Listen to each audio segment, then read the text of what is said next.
ब्रह्ममुरारिसुरार्चितलिङ्गं निर्मलभासितशोभितलिङ्गम्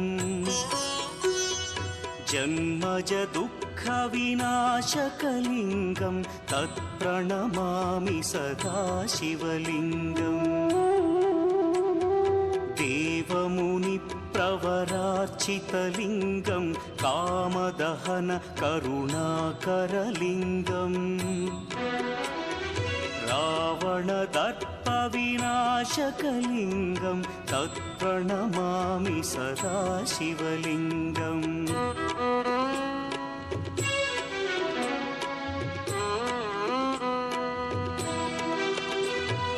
सर्वसुगन्धसुलेपितलिङ्गं बुद्धिविवर्धनकारणलिङ्गं सिद्धसुरासुरवन्द्यलिङ्गम्